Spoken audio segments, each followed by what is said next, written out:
आज के अखबार में एक ऐसी खबर निकली है जिसके ऊपर विश्वास करना मुश्किल हो गया है। खबर यह है कि गाजियाबाद में मोहम्मद आमिर और मोहम्मद कैफ ने खुशी जूस कॉर्नर के नाम से दुकान खोल रखा था और उसमें जूस में वो पेशाब मिलाया करते थे। ये खुशी जूस कॉर्नर हिंदू बाहुल्य एरिया में है, जहां हिंदू बहुत सारे रहते हैं। दिन भर वहां ज्यादातर लोग हिंदू ही जूस पीने आते हैं और उस जूस में पेशाब मिलाया करते थे। जब पुलिस ने छापा मारा तो वहां पे लगभग 1 लीटर पेशाब मिली, जिसको थोड़ा थोड़ा करके वो जूस में मिलाते रहते थे। इसके पहले भी बहुत सारी ऐसे खबरें आ चुकी हैं। रोटी पे थूकने की वीडियो आ चुके हैं, थूकने की खबरें आ चुकी हैं। मिठाइयों में पेशाब करने की खबर आ चुकी है। सब्जी और दाल में ढाबों पे लैट्रिन मिलाने की खबर आ चुकी है। सब्जियों के ऊपर पेशाब करने की खबर आ चुकी है। जहां केक बनता है, बिस्किट बनता है, वहां पे उस बिस्किट बनाते समय उस पर थूकने की और पेशाब करने की खबरें आ चुकी है। सवाल यह है कि आखिर ये हो क्यों रहा है? ये पाक नापाक की सोच कहां सिखाई जा रही है? ये हराम और हलाल की सोच कहां सिखाई जा रही है? ये नेक और काफिर वाली सोच कहां सिखाई जा रही है? ये तालीम कहां दी जा रही है कि जो नापाक हैं, जो काफिर हैं, उनके खाने में पेशाब करो, उनके खाने रोटियों पे थूको, उनकी सब्जी में पेशाब करो, उनके चावल दाल में लैट्रिन कर दो? ये कहां सिखाई जा रही है? जानते हैं इसका मूल कारण क्या है? क्योंकि भारत में आज भी गुलामी वाले स्कूल चल रहे हैं। जो मुगल स्कूल खोल के गए थे वो आज भी चल रहे हैं। हमने अपनी गुलामी वाले स्कूलों को बंद ही नहीं किया। न शिक्षा में संस्कार है, न कानून का खौफ है, इसीलिए पेशाब भी मिला रहे हैं, थूक भी मिला रहे हैं, लैट्रिन भी कर रहे हैं, सब जूस में भी मिला रहे हैं, सब्जी में भी मिला रहे हैं, फल में भी मिला रहे हैं, चावल दाल में भी मिला रहे हैं, इसके अलावा आपके सब्जियों पे बिस्किट और केक में भी मिला रहे हैं।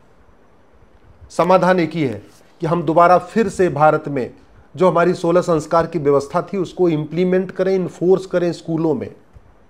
आप कितना भी सीसीटीवी लगा लीजिए, आप कितना भी देख रेख कर लीजिए, आप कितना भी वॉच कर लीजिए, लेकिन अगर बच्चे के दिमाग में आ गया कि जो काफिर है उसके खाने में थूकना है, पेशाब मिलाना है, लैट्रिन करना है, तो सोच कभी खत्म नहीं होगी। सोच खत्म करने का दो ही तरीका है, शिक्षा में संस्कार हो और कानून का खौफ है। दुर्भाग्यवश ये जो भारतीय न्याय संहिता है ना, इसमें भी खान पान की वस्तुओं में थूकना, पेशाब करना, लैट्रिन करना, बाथरूम करना, बिस्किट में, सब्जी पे, फल पे, ये कोई सीरियस क्राइम नहीं है। तो 2 तरीका है, शिक्षा में संस्कार हो और कानून का खौफ हो।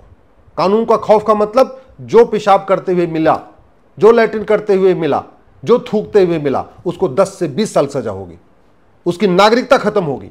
जो इस तरीके की नफरत वाली सोच लेके बैठा हुआ है कि हिंदुओं के खाने पीने की वस्तु में पेशाब कर रहा है, थूक रहा है, लैट्रिन कर रहा है, उसकी नागरिकता खत्म करने के लिए कानून होगा, 20 साल जेल में डालने के लिए कानून होगा, तब खौफ पैदा होगा। और ये मुझे समझ में नहीं आता कि हम संविधान की इतनी व्याख्या करते रहते हैं। ये भारत का संविधान है, संविधान कहता है, ये भारत का संविधान है, यानी भारत की संस्कृति को प्रमोट करने के लिए है, भारत की परंपराओं को प्रमोट करने के लिए है।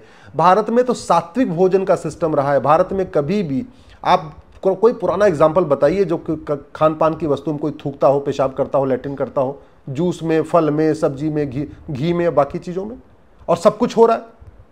हम राइट टू एजुकेशन एक्ट है ना, इसमें केवल एक शब्द जोड़ना, इक्वल, तो ये हो जाएगा राइट टू इक्वल एजुकेशन। और जैसे राइट टू इक्वल एजुकेशन हो जाएगा, फिर पूरे देश में आप गुलामी के स्कूल सारे बंद कर सकते हैं। जो मुगलों ने खोला उसको भी बंद कर सकते हैं, जो अंग्रेजों ने खोला वो भी, यानी मिशनरियों को मिशनरी स्कूल भी बंद कर सकते हैं, मदरसे भी बंद कर सकते हैं। 8वीं तक 1 नेशन 1 सिलेबस लागू कर सकते हैं, 1 नेशन 1 करिकुलम लागू कर सकते हैं, 1 नेशन 1 एजुकेशन बोर्ड लागू कर सकते हैं। आप कहेंगे कि संविधान के आर्टिकल 28 में लिखा हुआ है रिलीजियस बुक नहीं पढ़ाना, तो बिल्कुल सही लिखा हुआ है। कुरान और बाइबल रिलीजियस बुक है। भगवत गीता, वेद, उपनिषद, पुराण, ये धार्मिक ग्रंथ है। धर्म और रिलीजन में जमीन आसमान का अंतर होता है। धर्म जोड़ता है। धर्म थूकना, पेशाब करना, लैट्रिन करना नहीं सिखाता। धर्म खान पान की वस्तुओं में ऐसी गंदगी फैलाना नहीं सिखाता। धर्म तो सिखाता है सबको सात्विक भोजन करो, सात्विक भोजन परोसो। ये तो रिलीजन सिखाता है, ये मजहब सिखाता है कि थूक दो, पेशाब कर दो, गला काट दो, लैट्रिन कर दो, ये सब रिलीजन सिखाता है। तो आर्टिकल 28 में जो लिखा हुआ बिल्कुल सही लिखा हुआ है कि आप रिलीजियस बुक नहीं पढ़ाएंगे किसी स्कूलों में, लेकिन आर्टिकल 28 में ये कहीं नहीं लिखा हुआ है कि आप धार्मिक ग्रंथ नहीं पढ़ाएंगे। केवल धर्म और रिलीजन को परिभाषित कर दिया जाए तो भारत की 50% समस्या खत्म हो जाएगी। भारत केवल धर्म, मेरी PIL चल रही है कोर्ट में और केंद्र सरकार को नोटिस भी हुआ है कि आप केवल धर्म और रिलीजन को परिभाषित करते ही भारत की जो संविधान की व्याख्या अपने आप में बदल जाएगी। संविधान में जो रिलीजन शब्द उपयोग किया है वो मजहब के लिए उपयोग हुआ है, पंथ के लिए उपयोग हुआ है, धर्म के लिए नहीं। सनातन धर्म सिखाने के लिए संविधान कहीं मना नहीं करता। और धर्म और रिलीजन में जमीन आसमान का अंतर है। अगर भारत में एक रेलवे बोर्ड से पूरे देश में रेलवे चल सकती है, तो वन एजुकेशन बोर्ड से पूरे स्कूल नहीं चल सकते क्या? अगर भारत में वन टैक्स हो सकता है, जीएसटी हो सकता है, उत्तर से दक्षिण, पूर्व से पश्चिम तक सबकी जीएसटी डिफाइन हो सकती है, तो हम एक सिलेबस डिसाइड नहीं कर सकते क्या?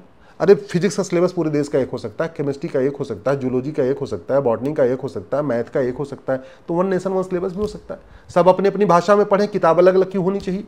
और तीसरी बात सबसे इंपॉर्टेंट, बच्चा माँ के पेट में आता है, वहाँ से उसको संस्कार देने की ज़रूरत है। इसलिए हमारे जो क्या कहते हैं, महर्षि स्वामी दयानंद सरस्वती जी ने इतनी अच्छी की पुस्तक लिखी थी, संस्कार विधि। इसमें 16 संस्कार का वर्णन है।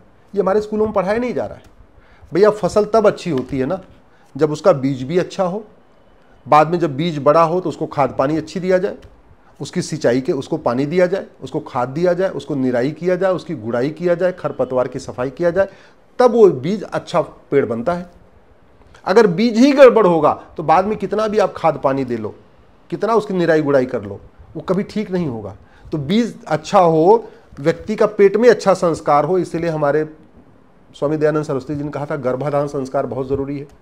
गर्भाधान संस्कार बंद हो गया, उपनयन संस्कार बंद हो गया, ठीक है, विद्या आरंभ संस्कार बंद हो गया। जितने हमारे 16 संस्कार थे हमने सबको छोड़ दिया। तो अगर भारत सरकार चाहती है कि भारत में सुख शांति आए, समृद्धि आए, नफरत का व्यापार बंद हो, नफरत का कारोबार बंद हो, ये थूकना, पेशाब करना, लैट्रिन करना खान पान में बंद हो, तो सबसे पहले ये स्वामी दयानंद जी की पुस्तक को सभी स्कूलों में अनिवार्य करना चाहिए।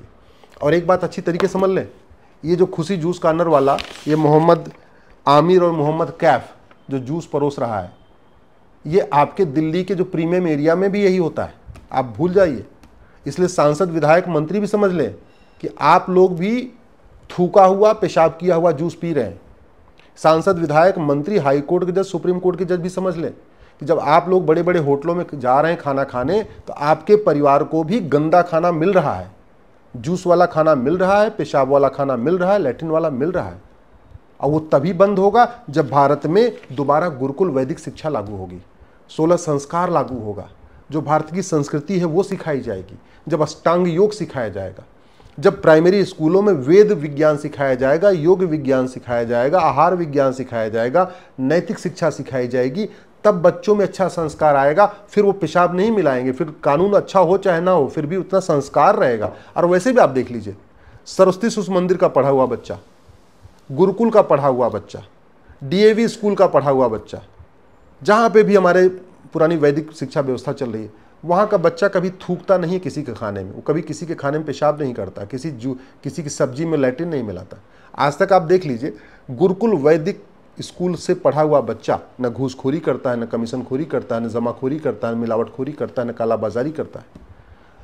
गुरुकुल का पढ़ा हुआ बच्चा न नशा तस्करी करता है, न मानव तस्करी करता है, न सोना तस्करी करता है, न जासूसी करता है, न गद्दारी करता है, न अलगाववाद फैलाता है, न कट्टरवाद फैलाता है।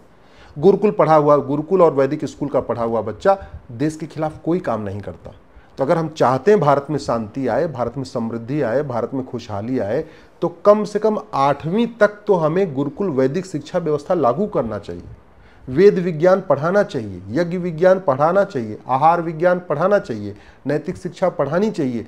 जो हमारे बड़े ऋषि महर्षि हुए उनके जीवन के बारे में सिखाना चाहिए, जो हमारे बड़े महान राजा हुए उनके बारे में सिखाना चाहिए।